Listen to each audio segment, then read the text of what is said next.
The story begins on a morning that seemed too heavy for its own silence. The sea was restless, the sky a dull shade of pewter, and the mist pressed against the town as if it wanted to smother every sound before it began. Along the Oregon coast, mornings were often gray, but this one felt different, like the whole world was holding its breath. On the corner of Pine and Laurel stood a little shop.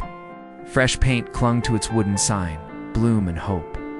The name looked new, but the bones of the building were old, inherited from another life, another owner who had long given up. Inside, Emma was trying to do what her mother once told her to: do plant beauty where the ground looks barren.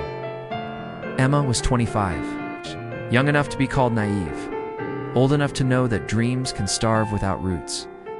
Her chestnut hair fell into her eyes as she leaned over the counter, tying ribbons around a bouquet of daisies and peonies. She worked gently, deliberately, as though the flowers themselves were listening. She believed they were. Emma believed flowers could speak, and people couldn't find the words, petals could. The bell above the door chimed. Emma looked up, startled, but smiling. A man stepped in, tall, built like someone who had carried too much weight for too many years. His coat was worn, his expression unreadable, but his eyes were the kind you don't forget. And in his right hand, he held the hand of a little girl. The child's hair was a tumble of curls, still damp with morning dew. Eyes held something sharp and soft at once, wisdom much older than her 6 years. "Hi," the man said, his voice low, rough at the edges. "We were hoping you could help us choose the most beautiful bouquet in the world." Emma's lips curved softly. "I'd be honored." "Hi." "What's the occasion?" Silence stretched. The man glanced at the girl, squeezed his hand, leaned close, and whispered a truth too heavy for her age. "It's for Mommy." Emma's hands faltered against the ribbon. For a moment, she didn't know how to breathe. But she didn't ask more. She simply nodded, because some truths need no questions. She turned to the cooler. Her hands moved carefully, pulling white lilo symbols of purity and remembrance and ivory roses, the eternal language of love. Each stem placed like a prayer, each petal carrying a hush.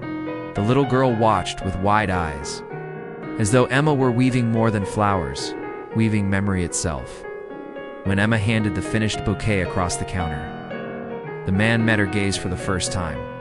It wasn't just a look, it was a pause. The kind of pause you only take when the world is too heavy and someone else has just lifted a corner of it for you. "Thank you," he said, almost too quietly, and then they were gone. Bell chimed. Again, leaving only the echo behind. But Emma would see them again. The following Sunday, and the Sunday after that. Always at the same time, always with the same request. The girl's name was Lily. The man Daniel.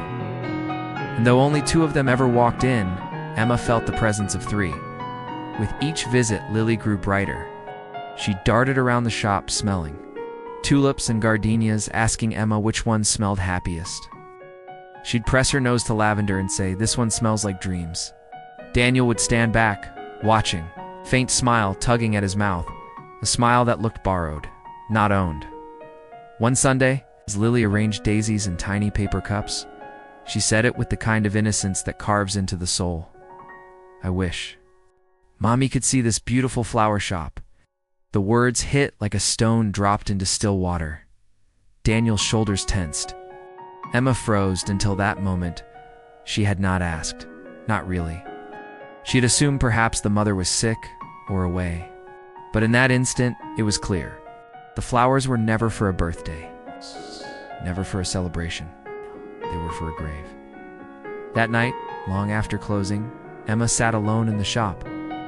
She left the lights off, letting the glow of the window sign wash the room in dim flickers.